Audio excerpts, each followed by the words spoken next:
और 8 अगस्त को कोलकाता के एक सरकारी अस्पताल में हुए दुष्कर्म और हत्या के मामले ने तूल पकड़ लिया है। पूरे भारत में विरोध प्रदर्शन हो रहे हैं, आंदोलन हो रहे हैं। इंडियन मेडिकल एसोसिएशन ने कई जगह पर हड़ताल कर दिया है और अपनी प्रमुख मांगों को लेकर के अस्पतालों में ओपीडी की सुविधा को ठप करके अपनी मांगों पर अड़ गई है। इसी क्रम में कोलकाता में ट्रेनी डॉक्टर के साथ हुई घटना के विरोध में श्रावस्ती जनपद में प्राइवेट डॉक्टर वेलफेयर एसोसिएशन ने इकोना में प्रदर्शन किया। इकोना में प्राइवेट डॉक्टरों ने कैंडल मार्च निकाल करके श्रद्धांजलि अर्पित की, मौन धारण करके डॉक्टर की आत्मा की शांति के लिए प्रार्थना किया। डॉक्टरों ने वी वांट जस्टिस के नारे लगाए और विरोध प्रदर्शन करके सरकार से मांग की है कि आरोपी के खिलाफ तत्काल फास्ट एंड ट्रैक कोर्ट में मुकदमा चलाकर सख्त से सख्त सजा दी जाए, उसे सजाए मौत दी जाए। इकोना में प्राइवेट डॉक्टरों ने ट्रेनी डॉक्टर की मौत पर शोक जताया। साथ ही रेसिडेंस डॉक्टरों की सुरक्षा के लिए एयरपोर्ट जैसी सिक्योरिटी की मांग की है। इस अवसर पर स्वर्गीय भगवती प्रसाद मिश्रा मेमोरियल हॉस्पिटल के doctor Ramesh Mishra, doctor Shakeel Ahmed, doctor S K. Gupta, doctor Shahid, doctor Ruhel, doctor Qamar, doctor M.F.H. Khan, doctor O.P. Vishwakarma, doctor M.S. Hashmi, doctor Muzammil, doctor S. Anjum, doctor Sartaj Khan, doctor Gyas, doctor Sajjad और डॉक्टर तारिक, इसके साथ और भी कई डॉक्टर और फार्मासिस्ट मौजूद रहे।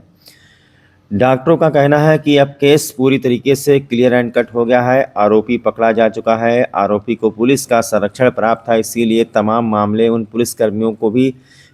मामलों में उन पुलिसकर्मियों को भी सस्पेंड किया जाए जिनकी आंखों के सामने वो कोलकाता पुलिस का टैग लगाकर ऐसी टी शर्ट पहनता था जिस पर KP पुलिस लिखा रहता था और सड़कों पर घूमता था, खुद को पुलिसकर्मी बताता था।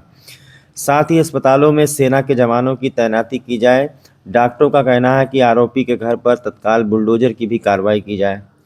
आइए हम आपको बताते हैं कि 8 और 9 अगस्त की उस भयानक रात को 31 वर्षीय ट्रेनी डॉक्टर जो कि चेस्ट मेडिसिन डिपार्टमेंट में ट्रेनी थी, उसकी किस कदर बेरहमी से अस्पताल के अंदर ही सेमिनार हॉल में दुष्कर्म और हत्या कर दी गई, जिसके लिए पूरे भारत में इतना विरोध प्रदर्शन हो रहा है। तो कोलकाता के RG मेडिकल कॉलेज और अस्पताल में 8 और 9 अगस्त की रात को ट्रेनी डॉक्टर की रेप के बाद हत्या कर दी गई थी। पीड़ित डॉक्टर चेस्ट मेडिसिन विभाग में MD सेकेंड ईयर की स्टूडेंट थी। रात को 12 बजे अपने दोस्तों के साथ वो डिनर करने के बाद सेमिनार हॉल में थक करके आराम करने के लिए चली गई थी। तभी उसके साथ ये घटना हुई। संजय राय नाम का एक व्यक्ति जो कि उसी अस्पताल में एक मरीज को भर्ती कराने के लिए आया था, वो रात के 3 बजे नशे की हालत में अस्पताल के सेमिनार हॉल में घुसा, जहां ड्यूटी के बाद ट्रेनी डॉक्टर जाकर के आराम कर रही थी। संजय राय ने उसे अकेला पाकर उसके साथ ज़बरदस्ती की और थर्ड डिग्री देकर के उसके साथ दुष्कर्म किया और उसकी हत्या कर दी। पोस्टमार्टम की रिपोर्ट के अनुसार उसको एंटीमार्टम 21 इंजरी बताई जा रही है। वारदात को अंजाम देने के बाद आरोपी का जो एक ब्लूटूथ ईयरफोन है वहीं पर छूट गया और जिसकी वजह से संजय राय पकड़ा गया। कत्ल करने के बाद संजय राय जाकर के पुलिस चौकी में ही सो गया था। संजय राय के बारे में बताया जा रहा है कि वो अस्पताल में पुलिस का टैग लगा करके पुलिस लिखा हुआ एक टी शर्ट पहन करके घूमता था, वहीं पर दलाली करता था। लोगों को लगता था कि कोलकाता पुलिस में है। वो खुद को हर जगह कोलकाता पुलिस का ही पुलिसकर्मी बताता था। एजेंसियां कहती हैं कि उसकी 4 पत्नियां थीं जिसके साथ उसने इसी तरीके से टार्चर करके उनके साथ बिस्तर पर इसी तरीके से स्टंट करता था, जिसके कारण उसकी 3 पत्नियां भाग गई थी तथा एक की कैंसर से मौत हो गई थी। तो ये बहुत ही बेरहमी से हत्या करने वाला जिसका नाम संजय राय है, उसके खिलाफ डॉक्टर पूरे भारत में खड़े हो गए हैं।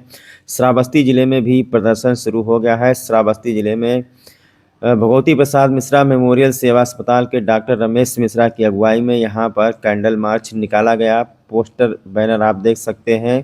प्राइवेट डॉक्टर वेलफेयर एसोसिएशन के तले ये वी वांट जस्टिस के नारे लगाए जा रहे हैं। कैंडल मार्च निकाला गया है। मौन धारण करके डॉक्टर की आत्मा की शांति के लिए प्रार्थना किया गया है। डॉक्टरों ने मांग की है कि इस मामले में जल्द से जल्द आरोपी को सजाए मौत की सजा सुनाई जाए।